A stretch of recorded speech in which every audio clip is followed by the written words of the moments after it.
Welcome back to the Stronger Marriage Podcast with Trey and Lee. We're here talking about 6 more ways to bless your kids. That's right. Last week we talked about listening to our kids.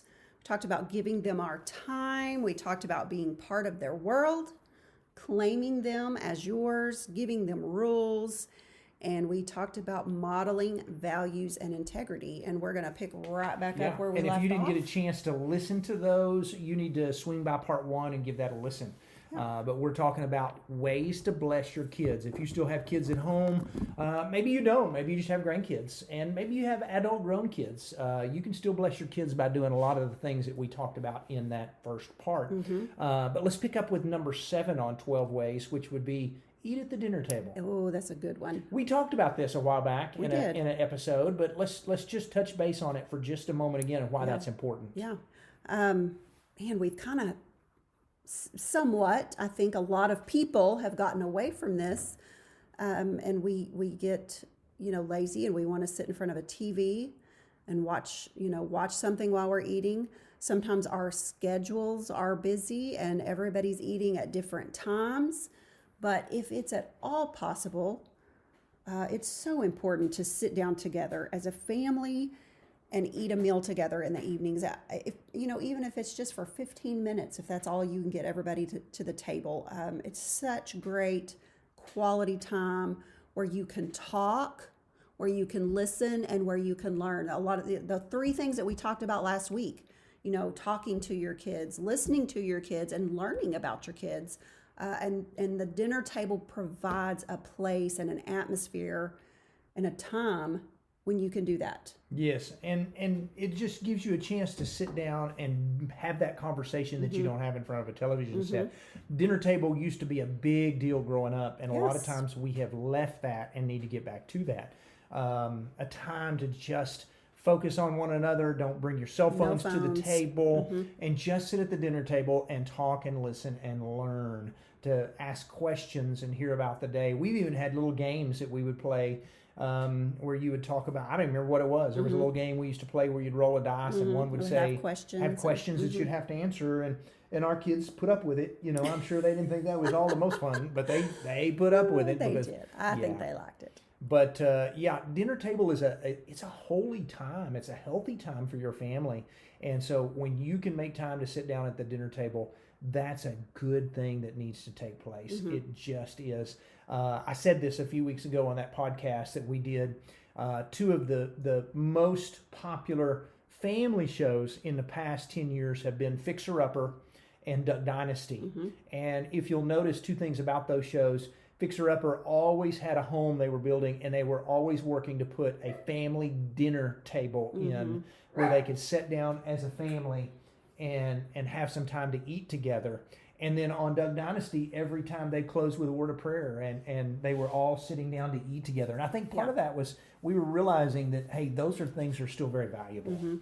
And we need to do a better job as families sitting down and eating at the dinner table. Yes, a lot of memories are built around a dinner table. They really are. A lot of fun times. I know our kids look forward to when they all come home and they know that we're going to gather around the dinner table. And it may be for food or it may be for games, but the table is a time to talk and build memories. I remember our table growing up and just certain rules that we had. You didn't eat before we had a family prayer, and everybody held hands and all this kind of stuff. And then the conversation started, and I always knew somebody had said something funny, if you could make water come out of your brother's nose or something from laughing too hard. But I remember sitting at your dinner table back when we were dating and having a meal with your mom and dad and your family, and those were, I always tried to have my best manners and be proper and all that kind of stuff, but those were all good things. Yes, and I remember having meals at your dinner table before we were married. Really?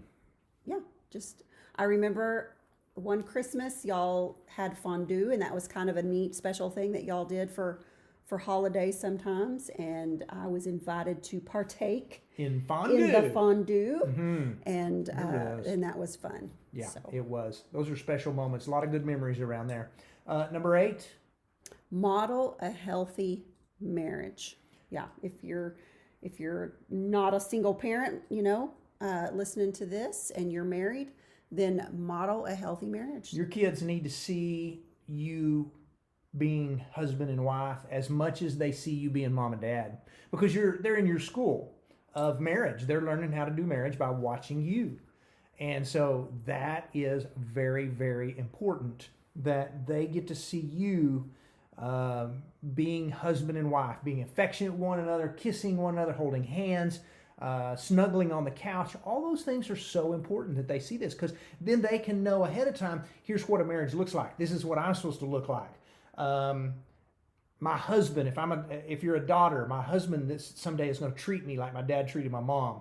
Or if you've got a wife, my wife is going to treat me like my mom treated my dad. So they need to watch this. This is a very healthy thing. It is. And, because we tend to, that's where we learn. We imitate what we see.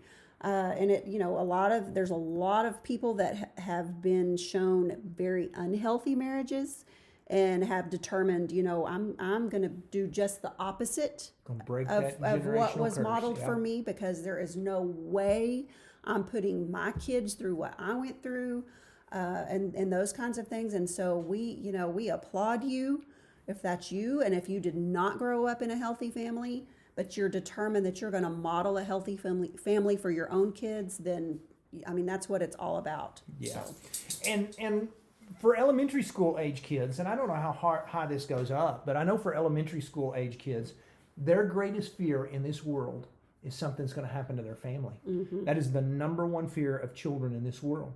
And that something's going to happen to their mom or their dad, because they see that at school all the time. They have friends that, hey, I live with my mom and I haven't seen my dad, or I live with my mom on one week and my dad the next week. And they worry, is this going to happen to my family?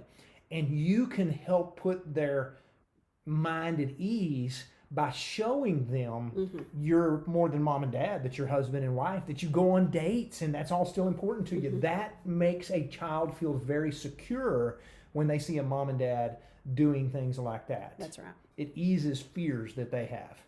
That is exactly right. So model that healthy marriage. Show them boys how to treat their wives, and them daughters how to treat their future husbands. Yes. Number 9, apologize when you make mistakes. Oh, that's a hard one. It was. I can remember a few times I had to apologize to my kids. Mm-hmm. And sometimes you think, why do I have to apologize to my kids? They're my kids. They're little. They're, I'm the dad. I can do whatever I want. But your kids need to know that you own up to mistakes as well. Yeah, they really do. There's going to be times when they have to apologize for, mistakes that they make. And so it's another way. Just model to them that nobody is above having to apologize for something that they've done. If they never hear you say, I'm sorry, or I made a mistake, their philosophy in life will probably be, when I get older, I don't have to, say I'm sorry, or, apologize, or anything along those lines. Yeah, it shows humility. Just a lot of things that your kids need to learn from you. Yeah, that is true. So when you make a mistake, apologize. Mm-hmm. Number 10. Give attention to the good more than the bad. So kind of don't focus on all the bad. Give some attention to the good, meaning you're going to want to point out and notice the things your kids do well, and not just every time they mess up. Exactly. Now, of course, when there needs to be discipline, you've got to discipline. We talked about that last week. Don't just threaten discipline and never do it.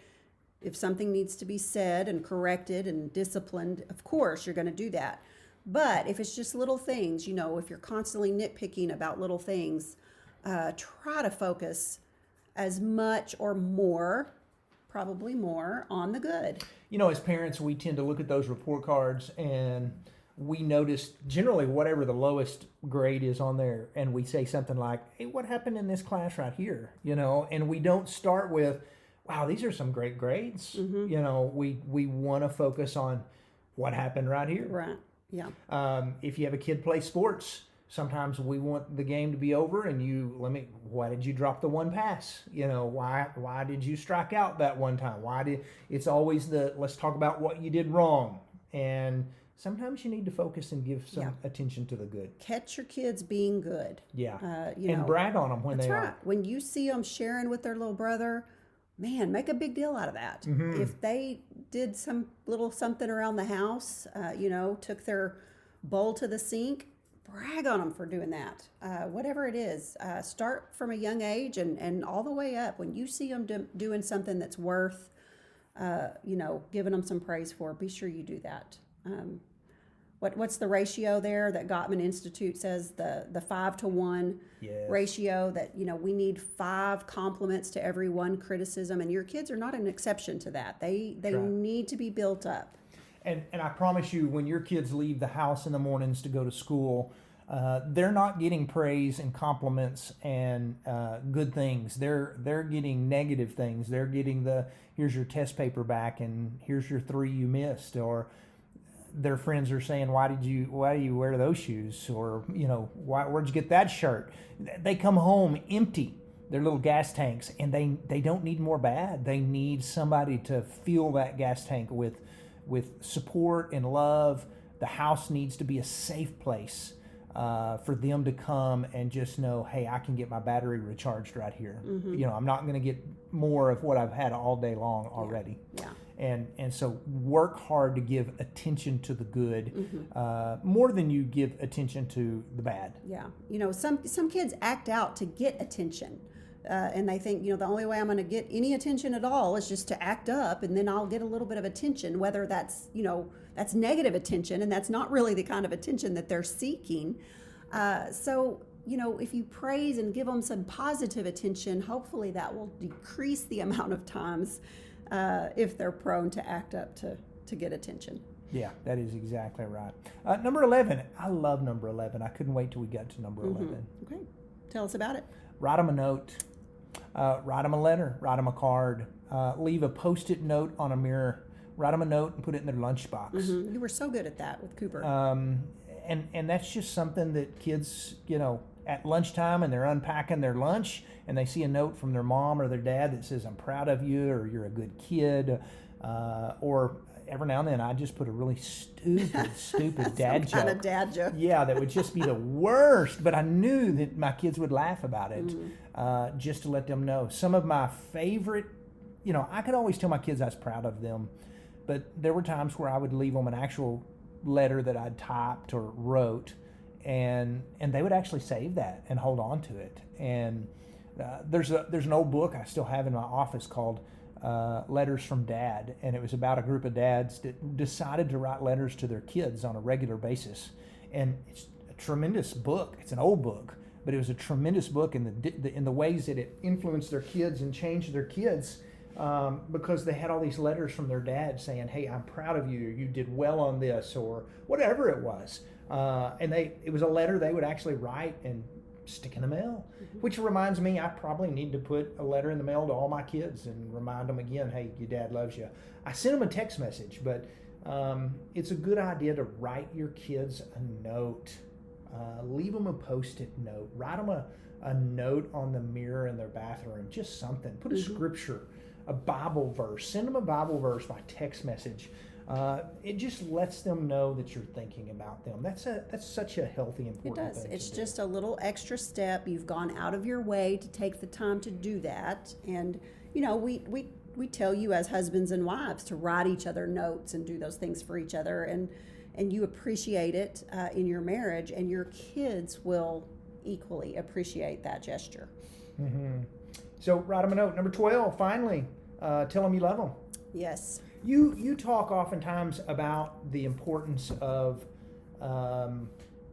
kids hearing that they're loved, and how young kids excel who have been told that they're loved versus those who don't. Yeah, I'm trying to remember. We did a workshop several months back, one of our family workshops, and somebody had come up to me afterwards and said they had listened to a podcast episode, and she said, I cannot tell you what it was. It was just something that I found, flipping through stations, but she said, I landed on it. It was interesting.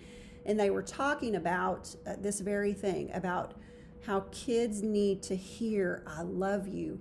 And it said that they had polled a grade of students, and asked, asked the kids, when was the last time you heard the words, I love you? And it was interesting that like the top percent of, kids that made the really good grades, the top percent of their class said that they'd heard those words, within the last 24 hours. I heard it, last night before bed, or I heard it this morning before I left for school. And then the bottom percent of kids, that did not perform well in school, their answer was much different than those other kiddos, because most of their answers were, I've never heard the words, I love you.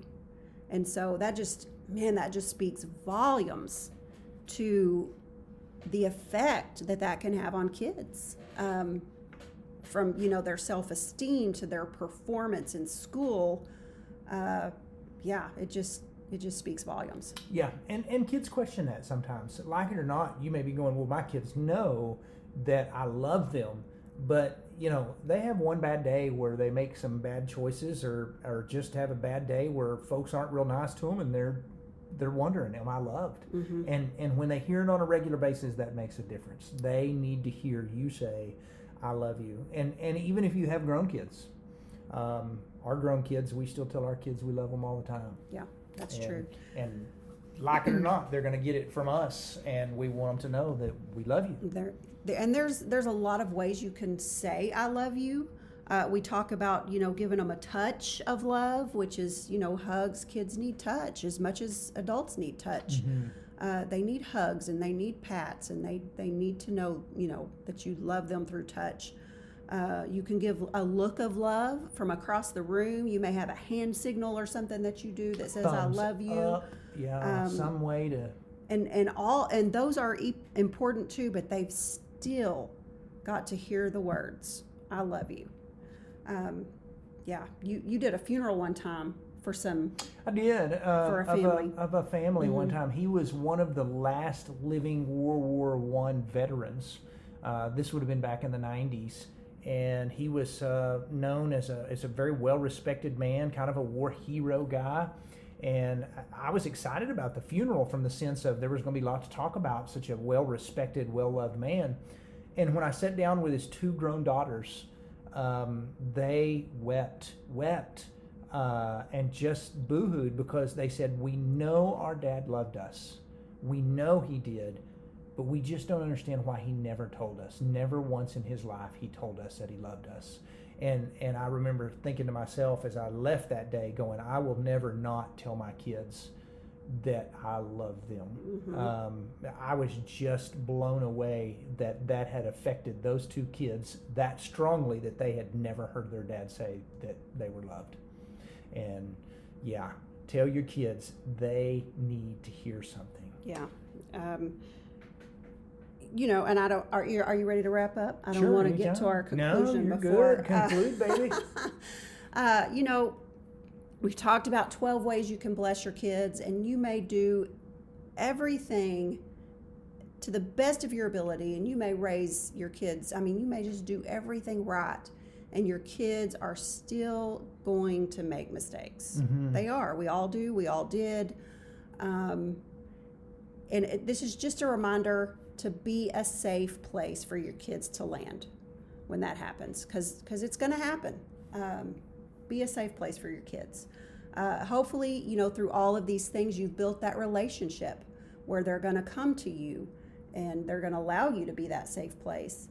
I read a really touching thing recently about a dad who wrote a note to his teenage daughter, and it just said, this is my reminder to myself that if you ever do anything for any reason that you feel like you need to come and talk to me, but you're scared to come and talk to me because of my reaction, this is my reminder that I'm not going to get mad and I'm not going to get upset, but I'm going to listen with love and understanding to whatever it is that you have to tell me. And he gave her that note, and he said, just tuck it away in your drawer. Hopefully you won't ever have to use it. But if you do, you come carrying this note to me, and I'll know, okay, it's time to dad up and follow through with those words that I said. and be a safe place for my child right now. Yeah, that's good stuff. So Yeah, our kids, we have them for a short period of time, and our job is to raise quality kids, godly kids in a world where they don't fit in and don't always belong because they're going to be different from everybody else. I don't want my kids to be like the other kids, every other kid in the world. I want my kids to be light bearers. I want my kids to make good decisions. I want my kids to make decisions based off of what they've been taught and their relationship with God. And that's one of those things that I want to do myself, but we can bless our kids by simply doing some of the things that we've talked about here in these last 2 podcasts. that's right. What have we got coming up? We've got Ada, Oklahoma. It's like next weekend.